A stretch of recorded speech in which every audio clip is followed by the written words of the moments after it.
시간이 되었습니다. 우리 다 같이 찬송가 32장 펴시고 일어나셔서 1절 부르심으로 10월 첫 주 주일 오전 예배를 하나님 앞에 드리겠습니다.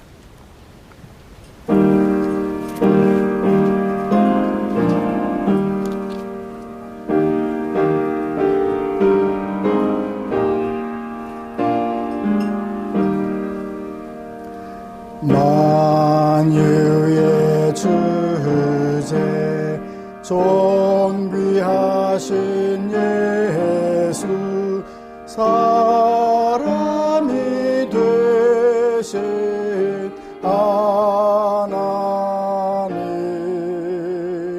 나 사모하여 영원히 섬길 내 영광 되신 주로다.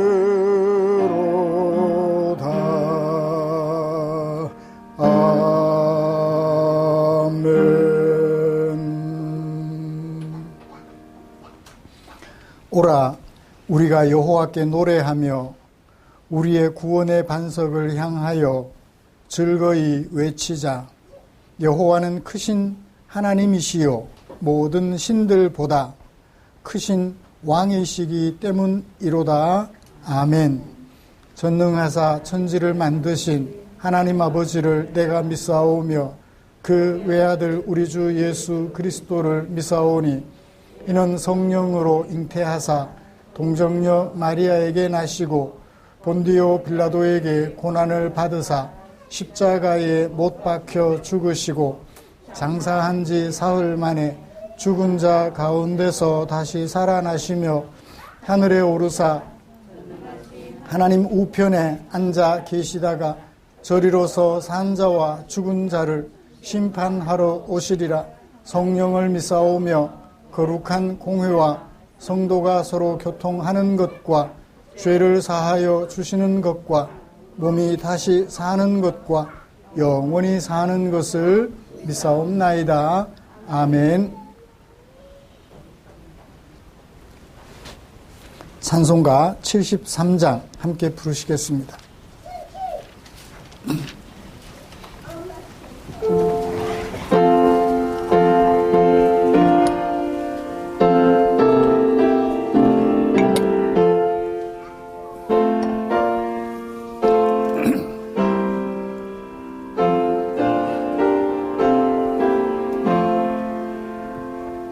내 눈을 들어 두루 살피니 사막이라. 날 돕는 구원 어디서 오나.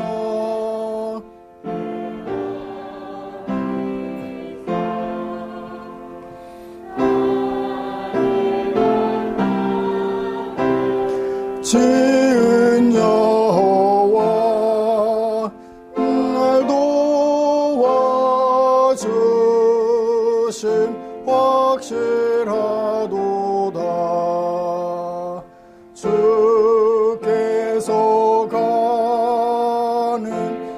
가는 곳마다 지키시며 졸지도 않고 깨어 계셔서 늘 지키네.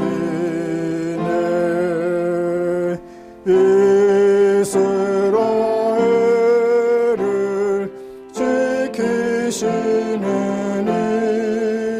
쉬지도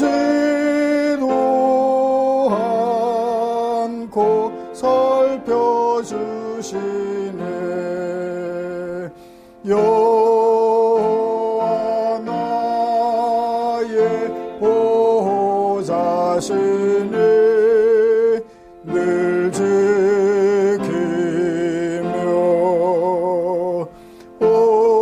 오른팔 들어 보호하시고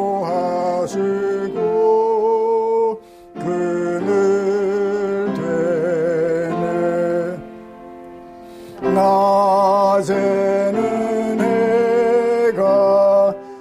참지 못하며 또 밤에 달이 해치 못하네. 여호와 나의 영혼 지키사 돌보시며 내 모든 죄를 사해 주시고 늘 지키네.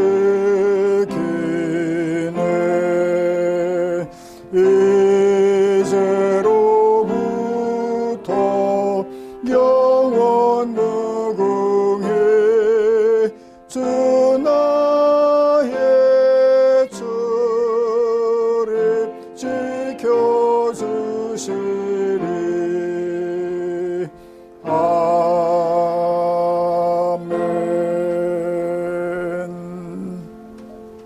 아멘. 교동문입니다. 40번 시편 96편 함께 교독하겠습니다.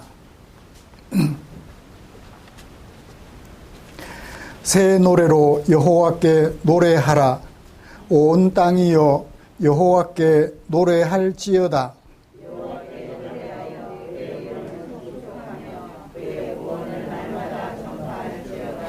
그의 영광을 백성들 가운데에 그의 기이한 행적을 만민 가운데 선포할지어다.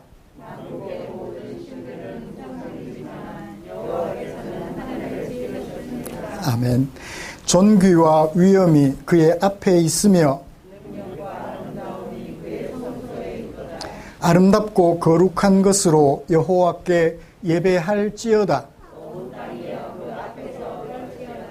하늘은 기뻐하고 땅은 즐거워하며 바다와 거기에 충만한 것이 외치고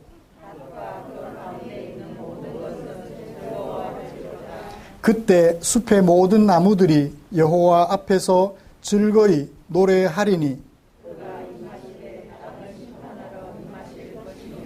그가 의로 세계를 심판하시며 그의 진실하심으로 백성을 심판하시리로다. 아멘. 자리에 앉으셔서 찬송가 290장 함께 부르시겠습니다.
항상 비시네. 주께서 풍성한 은사를 내려 내 영혼이 나날이 복받으니 주 예수를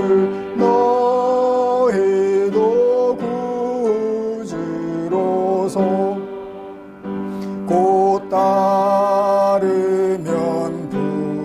풍성한 복 받겠네. 주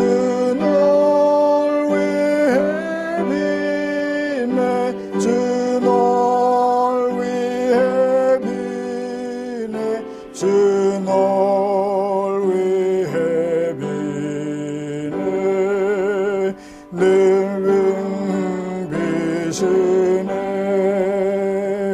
무거운 짐 지고 애타는 인생 주 예수께 돌아와 보시오라 내 주 예수 너희를 돌보실 때에 참복락과 네가 넘치겠네 주 널 위해 비네 주 널 위해 비네 한 널 위해 비네 항상 비시네 아멘. 이 시간에는 김복용 집사님 나오셔서 우리를 대표하여 기도해 주시겠습니다.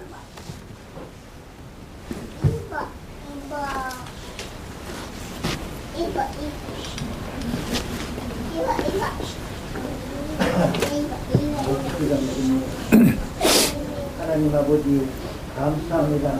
아멘. 이정도의 선동님들과 함께 믿음 생활 할 수 있도록 도와주신 여호와 하나님 아버지 감사합니다. 아멘. 그렇습니다. 이 마음을 항상 우리들은 사랑으로 베풀며 교회 안에서 모든 것을 성도님 안에서 사랑을 베풀 수 있도록 성령님 꼭 도와주시옵소서. 아멘.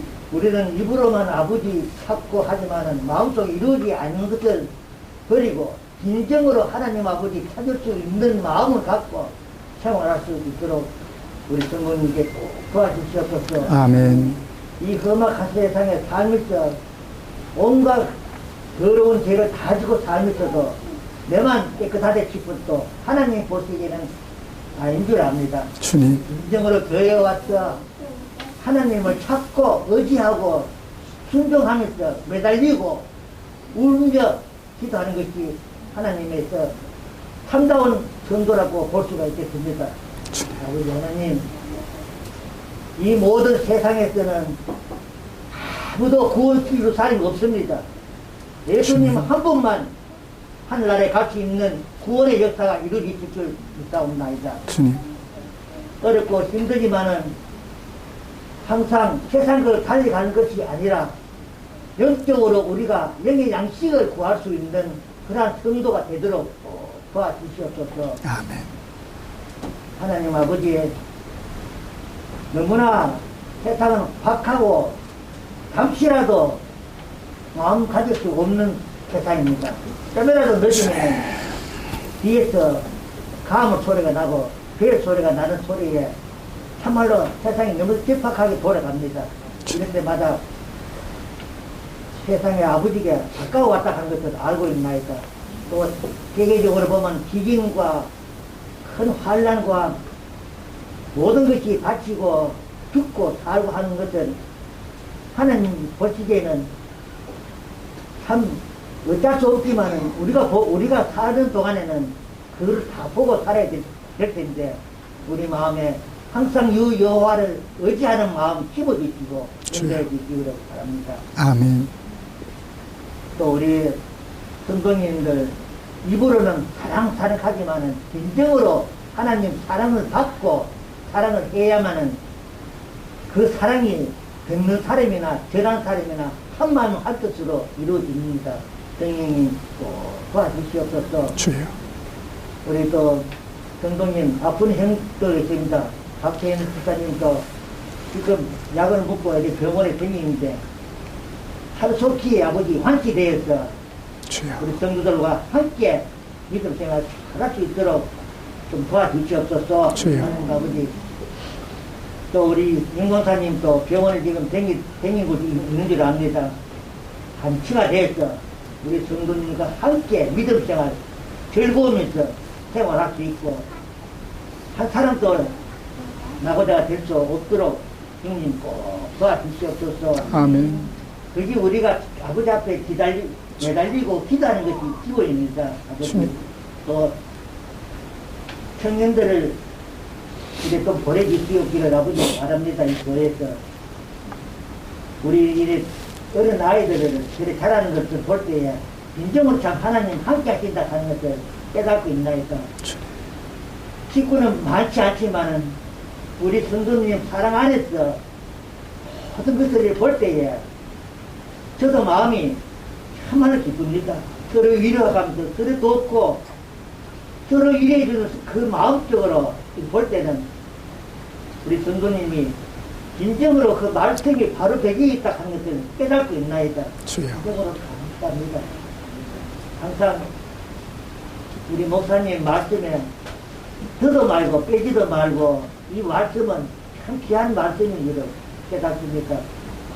항상 우리 목사님 기회를 주셔서 하나하나 우리 귀에 들리고 마음속에 새겨서 일주일 동안에 성경 보면서 그 말씀과 함께 더불어 일주일을 지내도록 도와주시옵소서.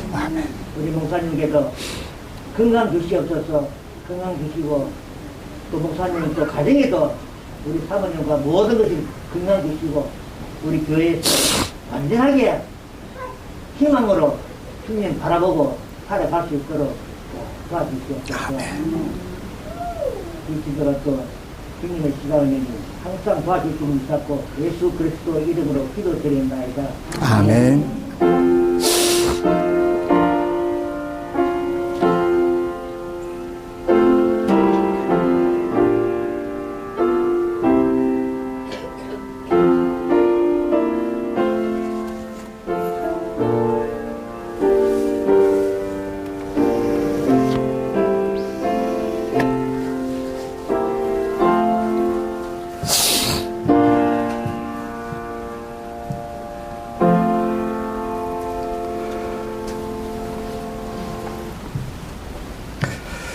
감사합니다. 오늘 함께 묵상할 하나님의 말씀은 고린도전서 15장 1절부터 8절까지입니다.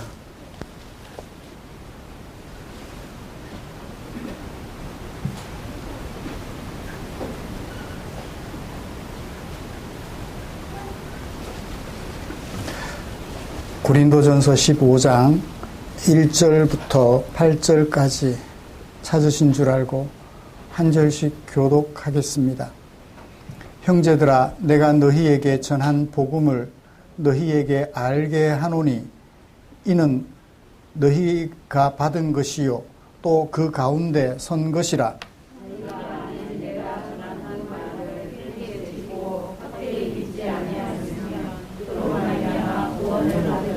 내가 받은 것을 먼저 너희에게 전하였노니 이는 성경대로 그리스도께서 우리 죄를 위하여 죽으시고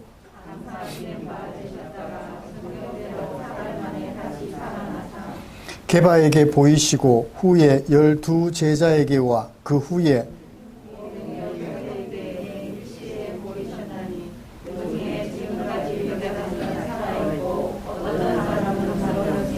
그 후에 야고보에게 보이셨으며 그 후에 모든 사도에게와 내게도 보이셨느니라. 아멘. 말씀 나누기 앞서 같이 우리 찬양 하나 부르고 말씀 나누겠습니다. 기쁨으로 찬양 193번입니다.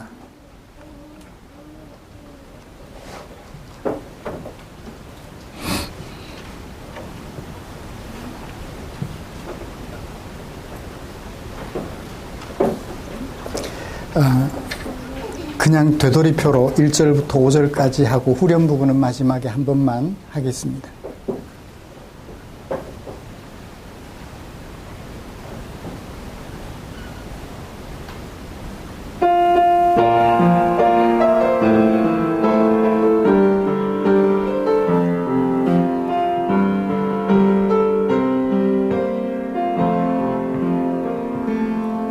너는 부유해도 가난해도 너를 사랑하여 구원했으니 너는 내 것이라 내 것이라 너는 내 것이라 내가 현명해도 미련해도 너의 지혜 되어 사용하리니 너는 내 것이라 내 것이라 내 것이라 내가 잘났으나 못났으나 너의 모든 것을 사용하리니 너는 내 것이라 내 것이라 너는 내 것이라 내가 강하여도 약하여도 너의 힘이 되어 일으키리니 너는 내 것이라 내 것이라 너는 내 것이라 내가 의로워도 약하여도 너를 나의 피로 바꾸었으니 아멘 너는 내 것이라 내 것이라 너는 내 것이라 내 것이라 내 것이라 너는 내 것이라 너는 내 것이라 내 것이라 너는 내 것이라 너는 내 것이라 너는 내 것이라 내 것이라 너는 내 것이라 너는 내 것이라 내 것이라 너는 내 것이라 내 거라고 해주셔서 감사합니다 주님.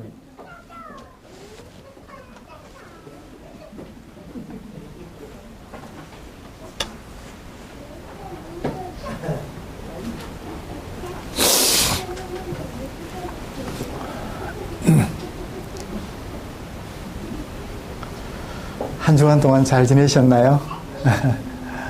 반갑고 또 감사합니다. 우리는 지난주에 성령께서 주신 은사들 가운데 특별히 예언의 은사를 예로 들어서 어떻게 하면 교회 안에서 은사를 잘 활용해야 하는지 또 잘 활용하는 방안은 무엇인지 고린도 교회에게 들려준 바울의 설교 말씀을 살펴보았습니다. 지난주는 사랑으로 살라고요 라는 제목이었습니다.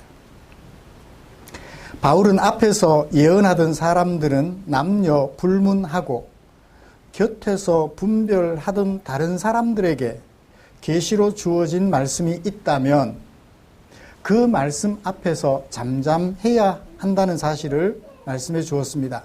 그리고 분별된 새로운 예언의 말씀에 복종해야 한다고 말씀해 주었습니다. 그 사람에게 복종하는 것이 아니라 그에게 임하신 새로운 정확한 예언의 말씀에 복종해야 한다고 말이지요. 그렇게 하여서 교회 안에서 질서가 유지되어야 한다는 것과 또한 정확한 말씀이 교회 안에 나타나야 한다는 것을 들려주었습니다. 그래서 성령께서 교회의 유익을 위하여 주신 은사가 교회에 덕을 끼치도록 해야 한다는 설교 말씀이었지요. 사랑하는 성도 여러분, 우리는 지난 한 주간 동안 정확한 하나님 말씀 듣기에 얼마나 집중하셨나요? 남편으로서 내가 생각하는 하나님의 말씀을 아내에게 얘기했는데 그 말을 깊이 생각하며 듣던 아내가 하나님의 말씀은 그게 아닌 것 같은데 라고 얘기를 했을 때 과연 그런가 하고 서로 의논하며 하나님 말씀 앞에 다시 무릎 꿇기를 얼마나 힘쓰셨나요? 남편이 말했으니까 아내가 들어야지 이것보다는 조금 여유를 가지고 당신의 말도 일리가 있겠구나. 우리 함께 다시 성경을 살펴보자 라고 머리를 맞대고 무릎을 맞대고 함께 의논하여 하나님의 참된 뜻을 찾아가려는 그런 노력 말입니다. 우리 성도님들께서는 정확한 하나님 말씀 듣기에 집중하셨으며 하나님의 그 말씀에 온전히 복종함으로써 우리가 속한 공동체를 질서가 있고, 그러니까 누가 한 사람이 지배하는 공동체가 아니라 정말 함께 하나님 앞에서 복종하는 그런 질서가 있고, 또 하나님의 말씀, 정확한 말씀이 중심이 되는 그런 공동체로 세우셨을 것이라고 믿어 의심치 않습니다. 이처럼 정확한 하나님의 말씀을 듣고 순종해서 우리가 속한 공동체를 하나님의 통치가 이루어지는 하나님의 백성 공동체로 세워가려는 우리를 위해서 하나님께서는 당신의 마음을 성경에 담아 주셨지요. 오늘은 그 중에 고린도전서 15장 1절부터 8절에 담아두신 하나님의 마음을 살펴보고, 그리고 그 발견한 하나님의 마음을 우리 마음속에 오롯이 옮겨 담는 복된 시간이 되기를 간절히 소원합니다. 먼저 우리가 함께 교독한 본문이 어떻게 구성되어 있으며 어떤 주제를 말씀하고 있는지 정리를 해 보십시다. 중심 문단은 1절과 2절입니다. 내가 받아서 전했던 복음, 너희가 받았고 그 가운데 서 있는 복음, 그렇죠? 바울이 전해주었던 복음, 고린도 교회는 그 복음을 받아서 그 가운데 서 있는 복음을 너희들에게 다시 알게 해주겠다. 이 고린도전서 15장이 무엇을 설교할 것인지 짐작이 되는 중심 문단입니다. 그러면 왜 복음을 내가 받아서 너희들에게 전했고 너희가 받아서 그 가운데 서 있는 복음을 왜 다시 상기시켜 주려고 하느냐 하면 이유가 있을 거 아니에요. 이유가 3절 상반절에 있습니다. 내가 받은 것을 이미 너희들에게 전해준 바가 있기 때문이다. 처음 전해주는 것이 아니고 이미 전해주었던 것을 다시 상기시켜 주려고 한다. 왜 그랬을까요? 짐작해보건대 이미 내가 전해주었던 것을 다시 상기시켜 줘야 될 이유가 있다면 뭘까요? 이미 전해준 그것을 잘 받아서 수용하고 있다? 아니다. 그렇죠. 아니다는 것이 전제가 되죠. 그래서 다시 내가 과거에 전해주었던 것 다시 상기시켜 줄게 라고 얘기를 하는 것 같습니다. 그 상기시켜 줄 복음이 뭐냐? 상세한 내용 3절 하반절부터 8절까지 그 복음에 대한 상세한 내용을 진술해 주고 있습니다. 바울은 그리스도께로부터 받았던 복음을 고린도에 전해 주었습니다. 고린도 성도들은 바울이 전해준 그 복음을 받았고 그 가운데 서 있는데 문제가 생긴 것 같아요. 문제가 생긴 것 같아요. 그들은 그 복음을, 그 가운데 서 있는 그 복음을 별로 깊이 생각 안 했던 것 같아요. 언제나 그 복음 위에 서 있어야 되는데 가끔씩은 그 복음에는 한 다리를 올려놓고 다른 쪽에다가도 한 다리를 걸쳐놓는 양다리 걸치기를 좀 잘했던 것 같아요. 12장부터 14장까지는 무엇을 가지고? 은사를 가지고 잘못 활용했었죠. 15장에서는 또 뭘 가지고 고린도 교회가 문제를 일으켰을까 미루어 짐작해보게 됩니다. 그 이유는 12절에서 짐작해볼 수 있어요. 12절에서 뭐라고? 우리가 오늘 읽지 않았지만 미루어 짐작컨대 고린도 교회에서 어떤 사람들이 생겨났어요? 어떤 사람들이 생겨났어요? 부활이 없다. 부활? 그거 없어. 라고 말하는 사람들이 생겨났더라라는 거예요. 복음을 들었다면 뭘 믿어야 돼요? 부활을 안 믿으면 안 돼요. 근데 부활을 부인하는 사람들이 있더라. 15장에서는 아마도 부활을 얘기할 것 같다. 짐작해 볼 수 있겠죠? 복음의 핵심인 부활. 이런 말씀을 가지고 두 가지로 좀 이렇게 나누어서 살펴보고 싶습니다. 첫 번째는 성경 속에는 뭐가 담겨 있다? 그 당시 이 말씀을 전할 수밖에 없었던 상황이 담겨 있다. 그 상황을 살펴서 오늘 우리 상황과 비교해보고 거울로 세워보자. 그리고 나서 그들에게 준 권면을 오늘 우리에게 준 권면으로 받아서 우리는 고린도 교회가 범했던 실수를 같이 범하지 않는 건강한 교회로 서가야 되겠다. 성경은 그걸 담고 있죠. 네, 그래요. 그래서 먼저 바울에게 들은 복음을 별로 개의치 않고 살아가던 고린도 교회 모습 좀 살펴보고 싶고요. 이어서 그런 고린도 교회에게 전해주신 바울의 권면을 살펴보면서 우리에게 주시는 하나님의 말씀으로 받을 수 있었으면 좋겠습니다. 먼저 바울이 듣고 전해주었고 고린도 교회가 듣고 그 가운데 서 있는데 조금은 문제가 있었던 고린도 교회의 형편을 살펴보죠. 이 고린도 전서는 누가 바울에게 전해줬어요? 글로에의 집 사람이 고린도 교회의 형편을 글로 써서 바울에게 몸으로 와서 전달해 준 것 같아요. 글로에의 집 사람 편에 들은 고린도 교회 소식 12절에서 짐작해 볼 수 있었습니다. 부활을 안 믿어요. 부활은 없어 라고 하는 사람들이 생겨났다는 것입니다. 12장, 14장에서는 성령께서 주신 은사 때문에 교회가 혼란이 일어났다는 것을 글로에의 집 사람 편에 듣고 거기에 대한 바울의 권면을 기록했다면 15장은 고린도 교회 안에 복음을 들은 고린도 교회 안에 부활이 없어요 라고 말하는 사람들이 생겨났고 거기에 대한 바울의 권면을 기록하고 있는 것이 15장이겠다 짐작해 볼 수 있습니다. 그래서 15장을 제가 모두 오늘까지 포함해서 7번에 걸쳐서 설교하려고 해요. 마지막 부활에 근거한 권면까지 7번에 나눠서 설교를 하게 될 텐데 말씀 나눌 때 우리 가운데 하나님의 은혜가 충만했으면 좋겠습니다. 그들은 부활을 부인하는 어떤 사람들의 말에 귀를 기울였어요.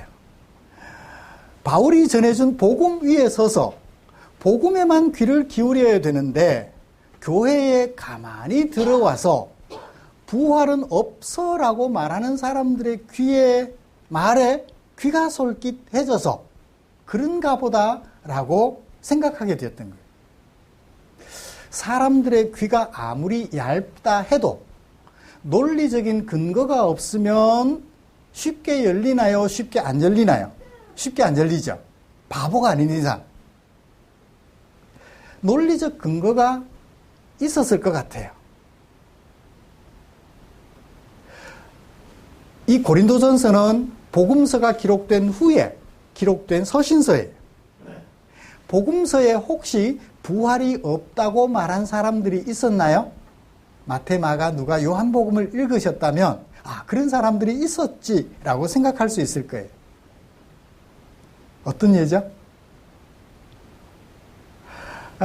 사두개파 사람들이 예수님께 찾아와서 질문했어요. 예수님, 부활이 있어요?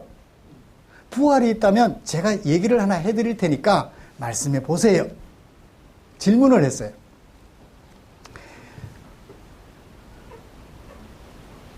형제들이 사는데 7 형제가 사는데 마지가 장가 갔어요. 그런데 그 마지가 죽고 아들이 없어요. 그러면 그 죽은 자의 아내가 타인에게 시집 갈 수 없어요. 어떻게 해요? 둘째가 형수와 더불어 결혼을 해서 형의 아이를 출산하도록 도와줘야 돼요. 둘째도 죽었어요. 아들 없이. 그러면 셋째가 그 임무를 감당해야 돼요. 셋째도 아들 없이, 자식 없이 죽었어요. 넷째가 그 임무를 감당해줘야 돼요. 이상하죠, 그죠? 우리나라 상식으로 생각하면 이해가 안 되는 법이에요. 어디까지 가요? 7째까지 가요. 사두개파 사람들이 예수님께 질문합니다. 만약에 부활이 있다면, 부활한 후에 이 부인은 누구의 부인으로 살아야 됩니까? 여러분 대답해 보세요. 누구의 부인으로 살아야 되죠? 사두개파 사람들이 질문할 때는 배경이 있어요. 하나님의 율법, 신명기에 기록된 하나님의 율법에 따르면 마지가 장가 갔는데 아이 없이 죽으면 둘째가 형수를 취하여서 아내로 삼아 형의 아이를 낳은 것처럼 해줘야 될 의무가 있어요. 이걸 형사 취수 제도라 그래요. 하나님의 율법이에요. 법률이에요.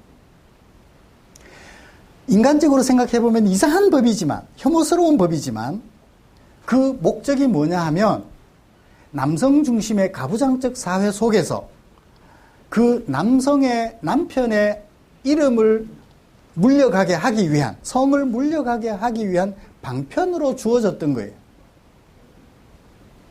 여성이 마치 도구로 사용된 것 같아서 조금 아쉽기는 한데 그게 하나님의 뜻은 아니에요. 사람들의 사회 속에서 그렇게 해야만 그래도 질서를 지킬 수 있기 때문에 주어진 법이지, 그것이 모든 인류에게 공통적으로 적용되어야 되는 법은 아니에요. 하나님의 마음, 법 정신이라는 것이 그 속에 담겨져 있으니까요. 참 애매하죠? 여러분 같으면 뭐라고 대답하겠어요? 예수님께서 그때 말씀하십니다. 부활 때 그들이 살아날 때 그 중에 누구의 아내가 되겠습니까? 라고 질문을 했는데 예수님께서는 부활 후에는 결혼이라는 것이 없어 라고 얘기를 하셔요. 그러면서 그 법의 정신을 무엇으로 밝혀주시느냐 하면 형제의 이름을 잇게 하여, 이어가게 하여 공동체가 혼란하게 되지 않도록 하려는 하나님의 배려였다고 밝혀주시죠. 사랑하는 성도 여러분, 부활 후에는 장가가는 것도 없고 시집가는 것도 없어요. 결혼이라는 것이 없다고요. 모르겠어요. 저는 있었으면 좋겠는데 제 아내가 좋아서 아내하고 그때도 결혼 후에도 부활 후에도 함께 계속 살고 아내는 싫어하나요? 어떻게 싫어한대요? 싫대요. 어떡하죠? 잠시 농담이었고요.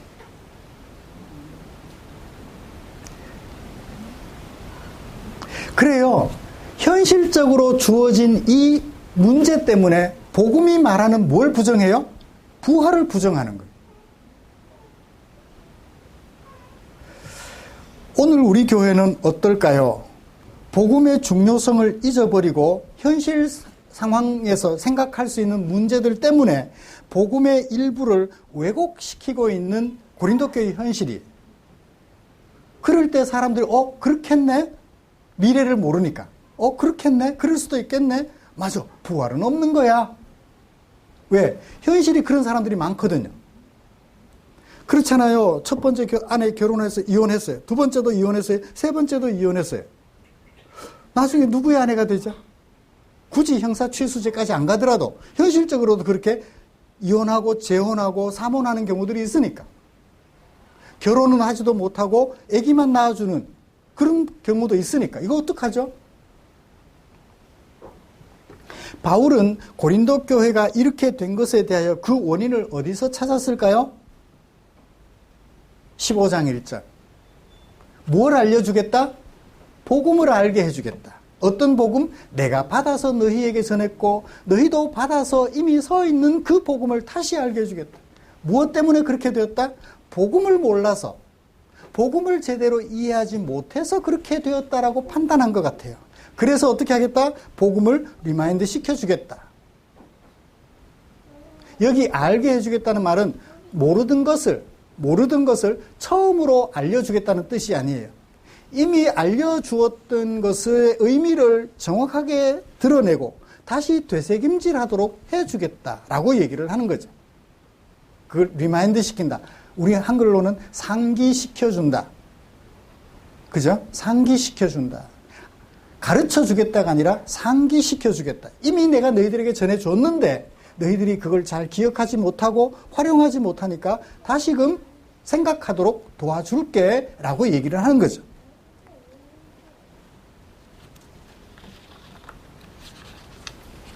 사랑하는 성도 여러분, 고린도 교회는 바울에게서 분명히 복음을 들었습니다. 그런데 현실은 그 복음을 제대로 알지 못했고 제대로 적용하지 못하여 외부의 이상한 가르침이 들어왔을 때 쉽게 넘어갔어요. 그래요. 멀쩡하던 교인들이 이상한 가르침을 가르치는 신천지에 홀라당 넘어가요.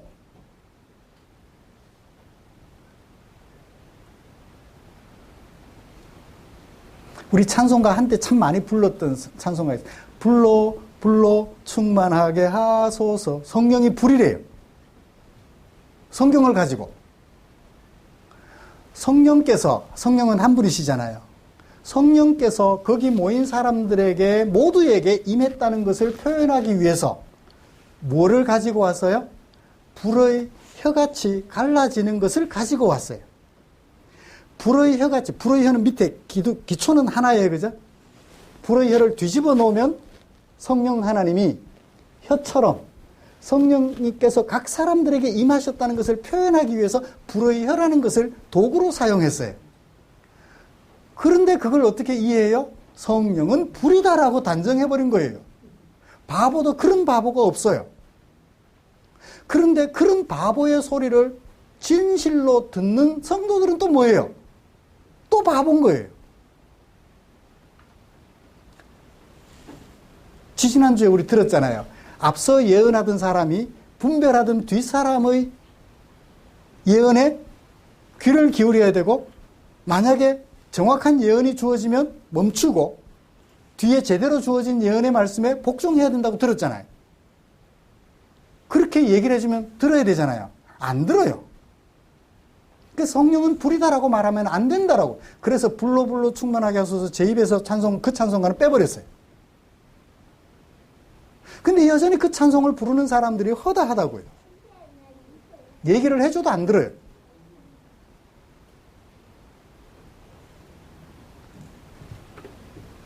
그래요. 이렇게 복음이 주어졌는데도 불구하고 그 복음을 제대로 이해하지 못해서 성경을 읽으면 금방 알 수 있는데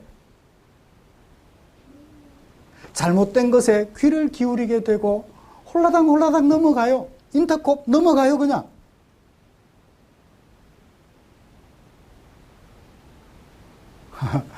오늘 우리 교회는 어때요? 안타깝죠? 우리 교회도 그런 분이 한 분 계셨잖아요. 광야 교회인지 무슨 교회인지 안타까운 현실이에요. 그분이 중심을 잡고 복음 안에 서 있도록 도와드리지 못한 것 같아서 제가 죄책감을 가지고 한동안 힘들었습니다. 다시 돌아오실 수 있도록 해드려야 되겠는데 어떻게 해야 될까?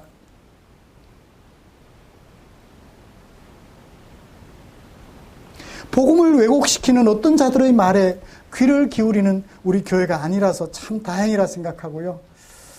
그런 분이 한 분밖에 없어서 그나마 다행인데 그분도 너무너무 인간적으로 사랑하고 좋은 분이기 때문에 돌아오셨으면 하고 지금도 기다리고 있어요. 그래서 다시 복음을 왜곡시키는 그들에게 휘말리지 않고 복음 안에 견고하게 서기를 간절한 마음으로 기다리고 또 기다리고 있습니다. 자, 그렇다면 우리 교회 앞으로 그 이상한 가르침들이 주어졌을 때 어떻게 해요? 얼른 그쪽으로 넘어가지 마시고 교회 오셔서 상담하면 되잖아요. 정말 그런가요? 이런 얘기가 들리는데 정말 그런가요? 성경을 다시 살펴보고 정말 그렇다면 우리 함께 가야 되잖아요. 혼자 가실 것이 아니고. 그렇죠? 맞아요, 안 맞아요? 그 말이 옳다면 우리 함께 가야 되잖아요. 왜 혼자만 가느냐? 그래서 다시 또 하나님께서 어떻게 우리에게 말씀하시는지 귀 기울여 들여보고 들어보고 점검해서 견고하게 복음 위에 서도록 힘썼으면 좋겠다. 자, 그렇다면 다시 바울이 되새겨주는 그 복음은 뭘까요? 이걸 살펴보고 오늘 설교를 마무리하겠습니다. 고린도 교회가 집중해서 기억해야 하고 오늘 우리 교회도 집중해서 기억해야 될 복음은 뭘까요? 구원을 얻게 한다라고 얘기를 합니다. 3절을 보세요. 이 복음은 우리에게 뭘 얻게 한다? 구원을 얻게 한다. 교회를 선택하게 한다가 아니라 구원을 얻게 한다. 이 복음은. 자, 15장 2절에 너희가 구원을 받게 될 거다. 구원에 이른다는 얘기예요? 구원을 얻게 된다는 거예요? 얻게 되는 거예요. 구원은 내 스스로 어떻게 할 수가 없어요. 얻어지는 것이지 내가 쟁취할 수 없어요. 뭘로 말미암아? 그로 말미암아. 그는 누구예요? 예수님으로 말미암아. 바울로 말미암아도 아니고 최상호 목사로 말미암아도 아니고 이만희로 말미암아도 아니고 하나님의 교회 장영장가요? 그이로 말미암음도 아니고 통일교회 문선명으로 말미암음도 아니고 오직 예수로 말미암아 구원을 얻게 되는 그게 뭐다? 복음이다라고 얘기를 해요. 그러면 구원이라는 말이 뭘까요? 자꾸 이제 또 다른 데 가서 막 찾아요. 본문 속에 다 들어있어요. 뭐로부터?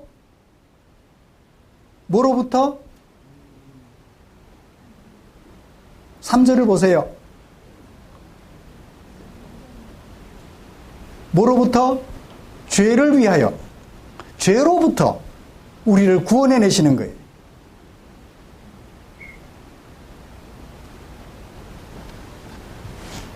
죄로부터 구원해내시려고 그가 오셨으니까 이 예수로 말미암아 우리가 구원을 받게 된다라고 소개하고 있습니다.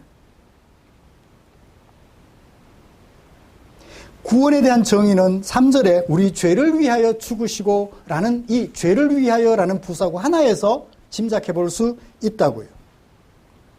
구원은 질병이나 귀신 또는 가난이나 장애 같은 것으로부터 건져내는 게 아니에요. 아픈 사람 만나면 뭐라고 해요? 예수 믿어보세요. 예수 믿는 것이 마치 병고침을 받기 위해서 믿는 것처럼 가난한 사람 만나면 예수 믿어보세요. 부자 돼요. 누구처럼? 록펠러처럼. 그러니까 구원을 질병이나 귀신 또는 가난, 장애 같은 것과 연결시키는 순간 구원의 개념은 변질돼요. 구원은 오로지 뭐와만 연결이 돼야 돼요? 죄와만 연결이 돼야 돼요. 세상의 법은 죄의 경중을 따져서 벌을 줘요. 1년 징역, 2년 징역, 100만 원 벌금.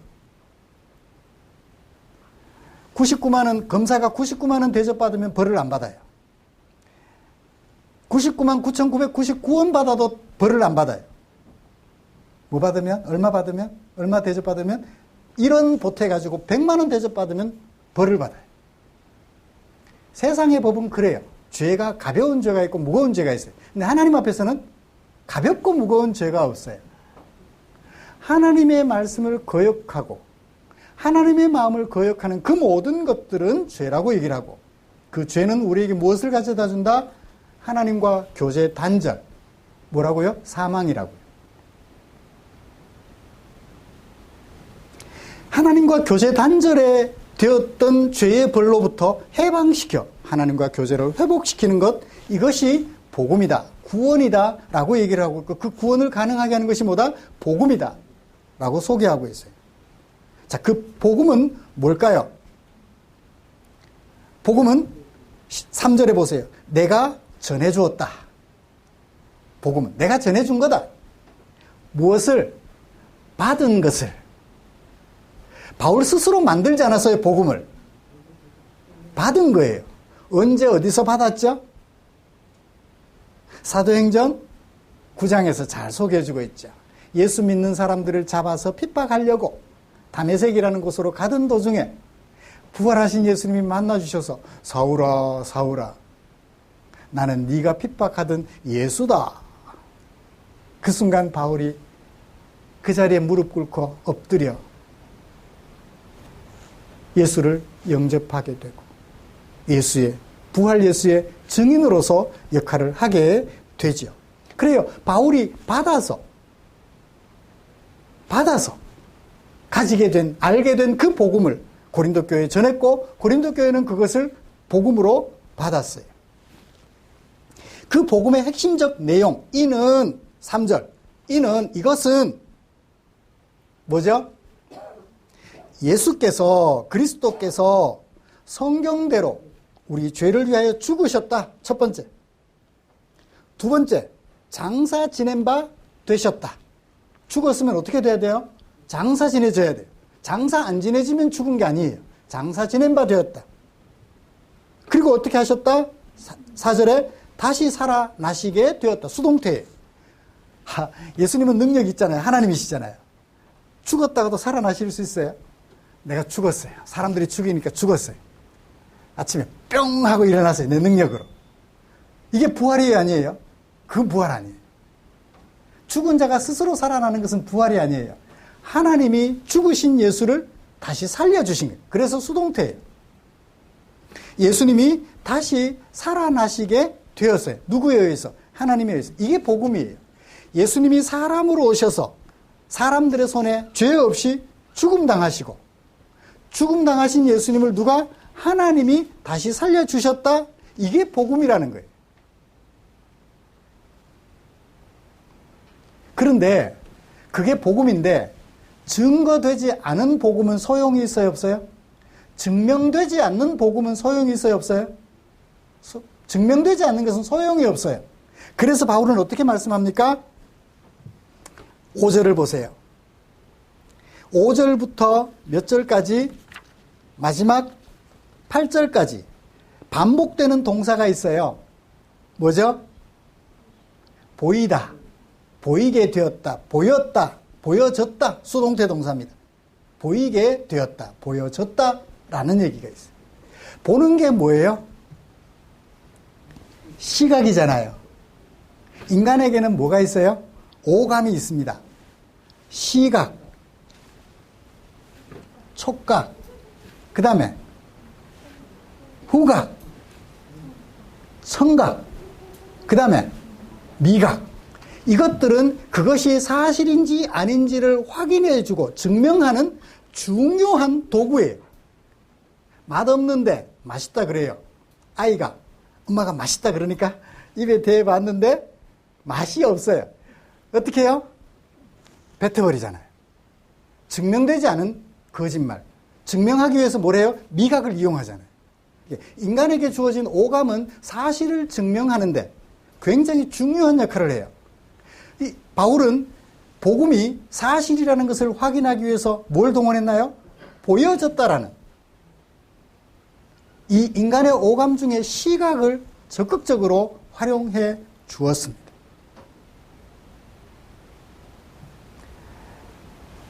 자, 단계적으로 볼까요? 첫 번째는 누구에게 보여줬어요? 게바에게 보여줬어요. 두 번째는 12 제자에게 보여줬어요. 세 번째는 500여 형제에게 보여줬어요. 네 번째는 야고보에게 보여줬어요. 다섯 번째는 모든 사도에게 보여줬어요. 마지막으로 만삭되지 못하고 난 자와 같은 내게도 보여줬다. 바울은 자신이 받은 그것은 증명되었다라는 것을 확인하기 위해서 그들 중에는 아직까지 살아있는 사람들도 부지기수다.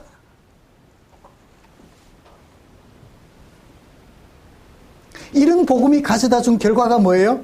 구원이라는 거예요. 죄로부터 구원이라는 거예요. 그래서 하나님과 관계가 회복됐다는 거예요. 질병 고치고 가난한 자가 부자가 되고 장애자가 비장애인이 되고 이건 별거 아니에요. 하나님 앞에서는 그게 문제가 아니라고요. 제일 중요한 건 뭐예요? 죄를 지어 하나님으로부터 버림받은 거예요. 하나님으로부터 버림받은 것만 회복되면 다른 모든 것들은 아무것도 아니라는 거예요. 말씀을 마치겠습니다. 사랑하는 성도 여러분, 복음이 가져다 준 구원, 그것은 부활이 필수적인 요소입니다. 우리의 죄를 해결해 주시고 하나님과 관계를 회복하기 위하여 부활은 필수적 요소 가운데 하나입니다. 우리가 상기해야 될 복음 중요한 요소 가운데 하나는 죄로부터 구원이고 우리에게는 뭐가 있다? 예수님처럼 부활이 있다. 이 죽으심과 부활되심, 예수님으로 말미암아 우리가 구원을 받게 돼야 우리도 어떻게 될 거예요? 부활을 얻게 될 것입니다. 바울이 받아서 우리에게 전해준 이 복음을 기억하고 최상호 목사 때문에, 이만희 씨 때문에, 이만희 할아버지 때문에, 장영자 어머니 때문에 우리가 구원을 받게 되는 것이 아니라 오직 이 죽으심과 부활되신 예수 그리스도로 말미암아 우리에게 구원이 주어지게 된다는 사실을 마음속 깊이 생각하시고 새겨서 그 어떤 이 복음을 흔드는 요소가 들어와도 그건 아니에요 라고 단언하여 오히려 그들을 쫓아낼 수 있는, 오히려 그들을 교회로 끌어들일 수 있는 능력 있는, 지식 있는 우리 성도들이 되시기를 주님의 이름으로 축복합니다. 기도하겠습니다. 하나님 아버지 고맙습니다. 복음을 받았으나 그 복음 위에 굳건하게 서 있지 못했던 고린도 교회의 모습 오늘 우리가 살펴보았습니다. 그런 교회에게 주시는 바울의 권면의 말씀도 새겨보았습니다. 우리가 고린도 교회 형편을 우리 앞에 거울로 세워 우리는 잘못된 가르침에 귀를 기울이지 않는지, 우리는 귀가 얇은 사람들이 아닌지 잘 살펴보아 복음 위에 견고하게 서는, 그래서 그 어떤 유혹된 가르침도 뿌리치고 오직 진실된 하나님의 말씀에만 복종하여 더욱 복종해가는 우리가 되도록 도와주실 하나님의 은혜를 기대하며 우리 구주 예수님의 이름으로 기도드리옵나이다. 아멘.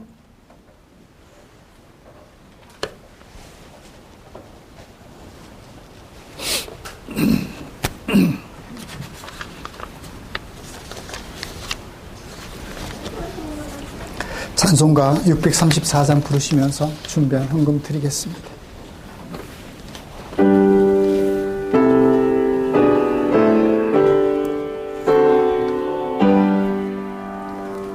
모든 것이 주께로부터 왔으니 이 예물을 주께 드리나이다.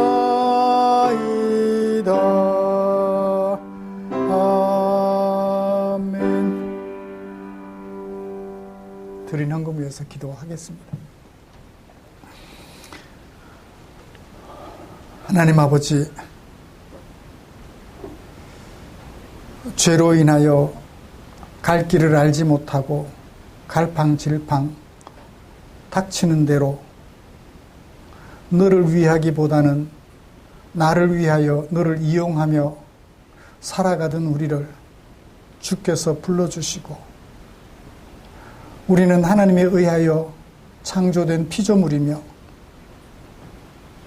그 하나님의 부르심 안에서 나 아닌 너를 위하여 내 인생을 살아야 한다는 인생의 길을 알게 해주신 하나님 아버지 고맙습니다. 주께서 미련하고 우둔한 우리를 불러 지혜로운 당신의 백성으로 삼아주신 것 감사하며 이 자리에 앉아 예배드리는 성도들 여기 있습니다. 그렇게 몸들여 예배하면서 내게 사용하라고 맡겨주신 물질 가운데 얼마를 나 아닌 너를 위해 사용되기 원하는 아버지의 뜻을 조차 헌금으로 구별하고 준비해 두었다가 함께 예배드리면서 교회에 드렸습니다. 아버지께 드리는 심정으로 교회에 드렸습니다.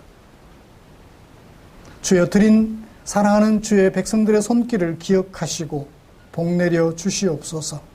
험한 세월 살아가는 동안 주께서 약속하신 대로 일용할 양식 걱정하지 아니하도록 때마다 일마다 간섭하시고 만나로 축복해 주시옵소서. 또 주께 기도합니다. 드린 물질 축사해 주시옵소서. 오병이어지만 그것을 주께 드렸을 때 주께서 축사하심에 줄였던 지체들 삶의 무게에 짓눌려 있던 지체들 배를 채워주고 일으켜 세워드리는 일에 쓰고 남음이 있었으니 우리 주님 축사해 주시옵소서. 우리 성도들의 형편을 살피시고 인도하여 주실 하나님의 은혜를 감사하며 기대하며 예수님의 이름으로 기도드리옵나이다. 아멘.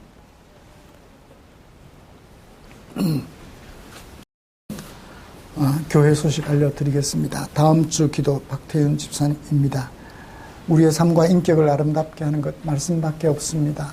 말씀 잘 살펴서 그 말씀에 담겨있는 하나님의 마음을 우리 마음속에 옮기기만 하면 여러분들을 통해서 사람들이 누구를 볼 수 있어요? 하나님을 볼 수 있게 돼요. 하나님을 보여달라. 그러면 여러분들의 마음속을 열어서 보여주십시오. 여기 하나님이 있다고. 그랬을 때 사람들이 고개를 끄덕이며 수긍하실 수 있을 정도로 여러분들의 마음을 하나님의 마음으로 변화시켜가는 말씀 묵상에 최선을 다해 주시면 고맙겠습니다. 어제 갑자기 전화가 왔어요. 목사님, 작은 금액인데, 아주 작은 금액인데 흰남노 때문에 포항 충전교회도 힘들 것 같아서 헌금 보냅니다. 그러면서 27년 전에 헤어진 권사님께서 전화가 왔어요. 마음이 얼마나 감동이 되든지 저를 기억해주고 제가 섬기는 교회를 기억해 주시는 분들이 이렇게 계시는구나. 마음속에 감동이 되었습니다. 우리가 준비했던 헌금, 우리가 드렸던 헌금 중에 우리 집사님들의 뜻을 모아서 또 개인적으로 이렇게 또 특별히 별도로 헌금해 주시는 분들이 계셔서 모아서 피해를 크게 입은 신포항교회 사택 수리비만 4천만 원의 견적이 나왔대요. 그래서 교회 재정이 여의치 못해서 사택을 일단 포기를 하고 원룸을 월세로 얻어서 목사님이 일단 살림이 하나도 없으니까 원룸에 들어가셔도 생활은 지장 없이 하실 수 있대요. 다 물에 잠겨서 에어컨 하나만 쓸 수 있다. 그랬으니까 하다못해 싱크장도 상부장 밑에 하부장은 다 버렸어. 그래서 일단 그 교회에 전달을 했고요. 그 다음에 우리 김보경 집사님 가정 마찬가지로 침수돼서 아마 아무것도 쓸 수 없게 된 상황인데 또 힘을 얻으시라고 일부 전달해드렸고 일부는 아마 오늘 좀 전달할 것 같아요. 그래서 태풍 피해를 잘 이겨내고 힘을 얻어서 용기 내시고 살아가도록 신포항교회 위해서도 기도해 주시고 경주에 양북교회라고 있어요. 양북면 거기도 지하가 침수돼서 그 지역 아동들 돌보는 그런 시설로 활용했는데 시설들이 전부 폐쇄가 돼서 어떻게 하나 고민을 많이 하시길래 그건 또 기회 봐서 우리 교회 형편상 기회 봐서 한 번 더 우리 재정에서 여유를 좀 보고 고민을 한번 해볼 필요는 있는 것 같아요. 제가 거기에 대해서 뭐 따로 말씀드린 것은 없습니다. 신포항교회만 그렇게 우선 전달을 해드렸고 오천제일교회는 예배당 수리 견적을 뽑아보니까 3천만 원 든다는데 교회 자체 재정으로 충분히 커버가 될 것 같고 자체 재정으로 감당하기 어려운 곳만 우리가 살펴서 좀 보살펴드리면 어떨까 그런 생각 해보았습니다. 컴퓨터도 3일에 걸쳐서 씻고 말리고 부속 어떤 것이 활용 가능한지 살펴보고 프로그램 작업하고 목사님 목양 데이터 살려 3일 동안 고생해서 딱 이양해 드렸는데 목사님 고맙습니다. 이 돈으로 감당할 수 없는 환산할 수 없는 데이터를 살려주셔서 감사합니다. 인사 받았는데 저도 행복했어요. 그렇게 도움을 드릴 수 있어서 재정적으로도 또 이렇게 필요한 목회에 도움되는 것도 도움 드릴 수 있어서 얼마나 감사했는지요. 이렇게 돌보는 일에 따봉인 우리 교회가 되었으면 좋겠습니다. 곁에 계신 분들과 인사 나누실까요?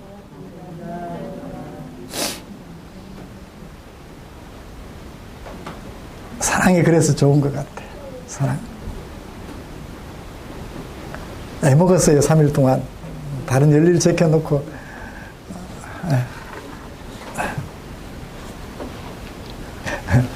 행복해서 이렇게 웃음이 막 나오네, 오늘은.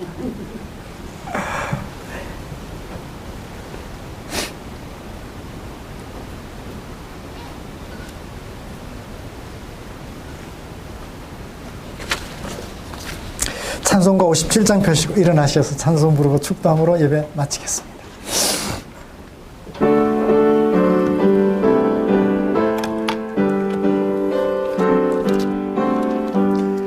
오늘 주신 말씀에 새 힘 얻어서 세상으로 나가서 살아갈 때에 나 혼자 힘으로 늘 부족하오니 주여 나를 도우사 승리하게 하소서. 아멘. 기도하겠습니다. 우리 구주 예수 그리스도의 은혜와 하나님 아버지의 지극하신 사랑하심과 성령 하나님의 인도하시고 위로 충만 교통 격려하시는 은혜가 이제